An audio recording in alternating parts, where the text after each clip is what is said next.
I've heard you compare stagnation of the scientific community to technology or to corporate commercial technology.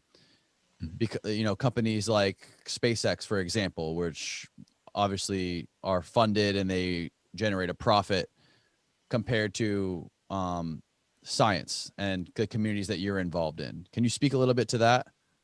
Yeah, so one would expect the academic world to take more risks than the commercial world, because companies are mainly focused on making a profit. Whereas in academia, there is this concept of tenure, where the professor has a secure job.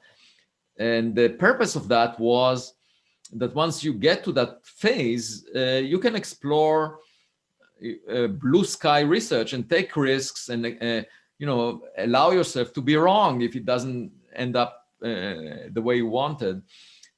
Unfortunately, most of my colleagues in academia do not take risks because they want to get honors and awards, and they want to maintain an image of someone that doesn't make mistakes, and they build echo chambers that repeat their voice, making it louder so that their reputation is improved. But at the same time, they don't innovate much, because innovation implies taking risks and being wrong sometimes.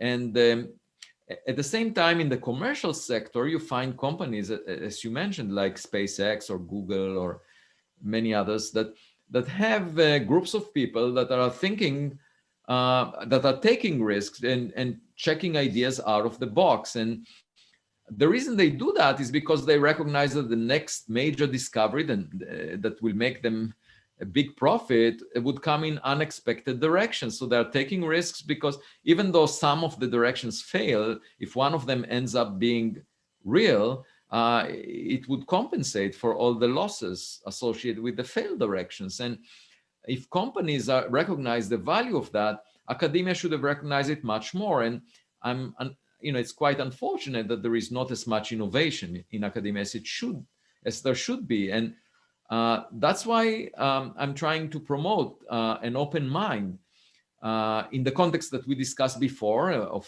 searching for technological signatures, but more generally, I think it's extremely important, for example, for federal grants to be given also to people that have risky propositions, people that consider ideas out of the box. NASA, for example, very often funds projects that can declare ahead of time what they will discover, what they will find. And that's contradictory to the nature of discovery. Very often you discover things that you haven't expected. You cannot tell in advance to the funder what you will find, or else what you're doing is very boring. So I think the funding agencies should also allocate some fraction of their funding to risky propositions, to out-of-the-box thinking, and allow for that. It all comes together in a culture where innovation and risk-taking is appreciated. Yeah, it almost doesn't make sense. It almost seems like somebody like Elon Musk would have way more to lose by venturing outside the box than a researcher or a scientist would. It seems like they wouldn't have as much to lose. I completely agree, but it's human nature that drives people in academia towards being less innovative, less risk-taking, because this way they can maintain an image that makes of someone reputable, so that they get honors and awards. And by the way, one way to not make mistakes is not to put skin in the game. So not to be engaged in predictions that can be tested experimentally and proven wrong. And that's why you find this culture of people that work on subjects that are sort of esoteric, have no connection to reality, and cannot be tested experimentally, because that's much more attractive. You can just demonstrate that you are smart and never be proven wrong. Isn't that the point of science, to be proven wrong? Yes, I would argue that, and that's what I argue, yes. And that's what I practice. I don't just preach, but it's not easy to change the culture, and I think it should change, and I hope it will change. And my book discusses that as one of the most important messages of the book. So I very much encourage people to have a look in it. And you talk about Einstein as well. Yeah, I mean, Einstein, in the last decade of his career, when he was the most experienced, and obviously he was the leading scientist of his generation, made three mistakes. These were major mistakes that we now know are completely wrong based on experiments. We detected gravitational waves, and he claimed they don't exist. We detected black holes. He claimed they don't exist. And we also detected spooky action at a distance in quantum mechanics, and he claimed it doesn't exist. And but that's part of being at the frontier. You never know in advance, what is the right direction. And even if you are the smartest person around, like Einstein was, you make mistakes. And that should be tolerated, because if you look at Einstein, he also made important breakthroughs at the same time or before that time. And so the other thing is, his generation was putting skin in the game. He was making predictions and they were tested. The current generation wants to always be valued as smart without putting any skin in the game. So a lot of physicists, theoretical physicists, are doing intellectual gymnastics. They're using sophisticated mathematics, and that serves the role of demonstrating they're smart, but it doesn't necessarily describe nature. Do you think some of the reason that you're getting a lot of backlash is because people are threatened by you coming out and talking about this? Maybe they see Avi getting all this attention and talking about this, but they've never gotten this amount of attention from anyone about any of their ideas. Well, one aspect of that is jealousy, of course, for that attention. But another one is because I address, my main message is that we should be modest, that science is a learning experience, and that making mistakes is okay. That's part of the scientific process.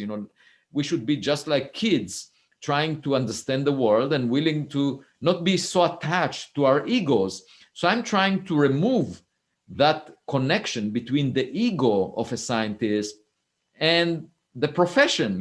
We are trying to understand nature. We should engage in a dialogue with experiments. We should not consider it as an evaluation of our abilities. It's not about us. It's about understanding nature. And it's a dialogue with experiments. And we just have to start from a point of modesty, and that modesty is communicated to us by looking at the universe. We are so small, we are so short-lived.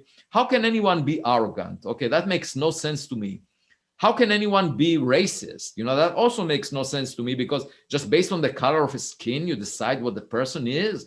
I mean, that's completely ridiculous. So people have this tendency of wanting to feel superior to other people, either by demonstrating that they're smart or by demonstrating that their DNA may be superior to others. All kinds of ways of demonstrating superiority, and it all stems from their ego. And what I say is, just leave that aside. That causes the worst in human nature. All of the wars, all of the worst things that happen in human history were driven by ego. We should try to push it aside, be as modest as possible, which is what the universe is telling us. Stay modest. You are not at the center of anything.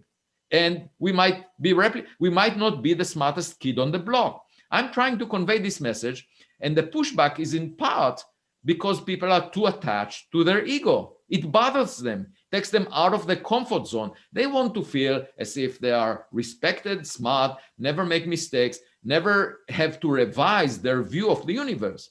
Just like the philosophers during the days of Galileo. They didn't want to look through the telescope because they were happy believing that they're at the center of the universe.